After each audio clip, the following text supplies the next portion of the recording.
नमस्कार, मैं हूँ मुरलीधर पटेल और आज आपके बीच लेकर आया हूँ आत्म परिचय कविता 12वीं हिंदी से।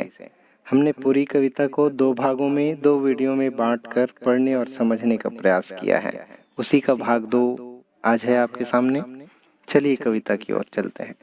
मैं और जगह और कहाँ का नाता, मैं बना बना कितनी जग रोज मिटाता, जग जिस पृथ्वी पर जोड़ा करता वैभव, मैं प्रतिपक्ष से उस पृथ्वी को ठुकराता, मैं निज रोदन में राग लिए फिरता हूँ, मैं शीतल वाणी में आग लिए फिरता हूँ जिस पर भूपों के प्रासाद निछावर, मैं वह खंडहर का भाग लिए फिरता हूँ।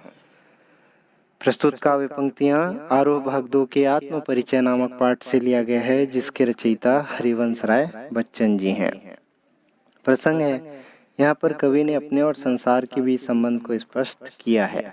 व्याख्या देखते हैं। कवि कहते हैं कि मैं और जग और शब्द 3 बार प्रयोग किया गया है और उसका मतलब है तथा और अलग होना। तो कवि कहते हैं कि मैं और ये संसार दोनों एकदम अलग अलग हैं। मेरी सोच संसार की सोच बिल्कुल अलग है और इसीलिए कहाँ दोनों के बीच कोई संबंध स्थापित हो सकता है।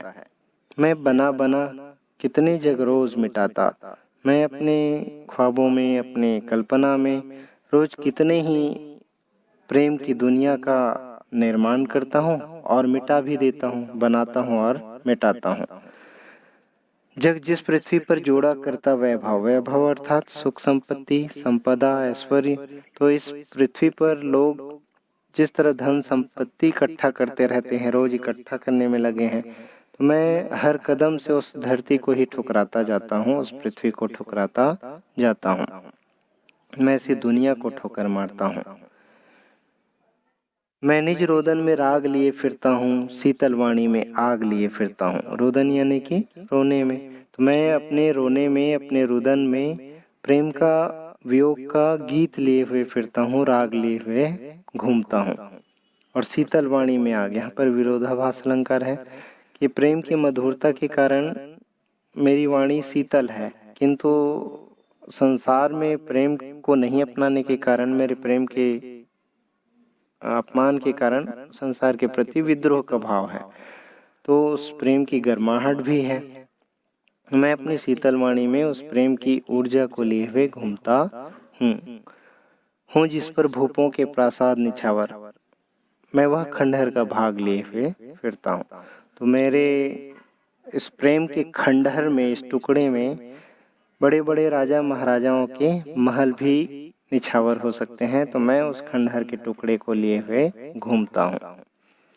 विशेष देखते हैं, यहाँ पर वियोग श्रृंगार रस, माधुर्य गुण, प्रश्न अलंकार है, पुनरुक्ति प्रकाश अलंकार और विरोधाभास अलंकार। और शब्द के अलग अलग अर्थ में प्रयोग होने के कारण यहाँ पर है यमक अलंकार और रुबाई छंद, खड़ी बोली हिंदी। कुछ प्रश्नों पर गौर कर सकते हैं कि कवि और संसार में कैसी भिन्नता है, कवि पृथ्वी को क्यों ठुकराता है और कवि की वाणी में आग होने का क्या अभिप्राय है। साथ ही मैं और जग और कहाँ का नाता में कौन सा अलंकार है इत्यादि। अगले कविता की ओर चलते हैं। मैं रोया इसको तुम कहते हो गाना, मैं फूट पड़ा तुम कहते छंद बनाना, क्यों कवि कहकर संसार मुझे अपनाए, मैं दुनिया का हूँ एक नया दीवाना, मैं दीवानों का आवेश लिए फिरता हूँ, मैं मादकता निःशेष लिए फिरता हूँ, जिसको सुनकर जग झूम झुके लहराए, मैं मस्ती का संदेश लिए फिरता हूँ।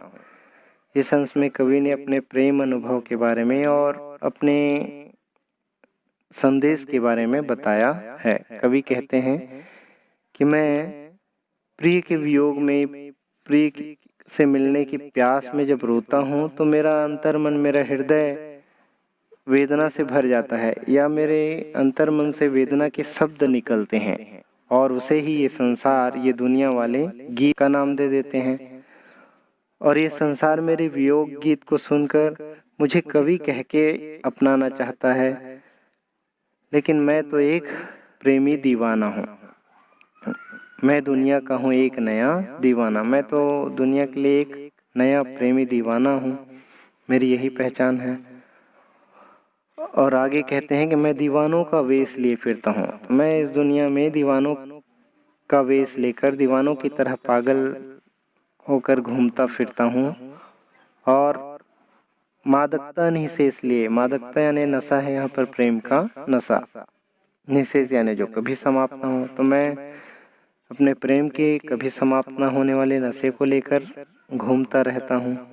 जिसको सुनकर जग झूम झुके लहराए, मैं मस्ती का संदेश लिए फिरता हूँ। तो मैं ऐसे मस्ती का संदेश लेकर घूमता हूँ जिसे सुनकर पूरी दुनिया मस्ती में झूम उठती है, लहराने लगती है, आनंदित हो जाती है। और जिस प्रेम के संदेश के सामने पूरी दुनिया नतमस्तक है। तो मैं ऐसी दीवानगी की मस्ती के संदेश को लेकर घूमता हूँ।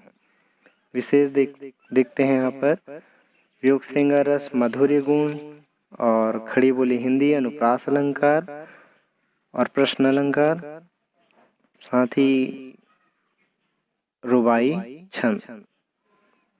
कुछ प्रश्नों पर गौर कर सकते हैं कि कवि अपने आप को क्या कहलाना पसंद करते हैं, ये संसार किसके सामने झुक रहा है और कवि कौन सा संदेश लेकर घूमते हैं, कवि के जीवन में क्या शेष रह गया है, इत्यादि। उम्मीद है ये पाठ, ये कविता आपको पसंद आया होगा। और अब मिलेंगे नए कविता के साथ नए वीडियो में। तब तक के लिए बहुत बहुत धन्यवाद।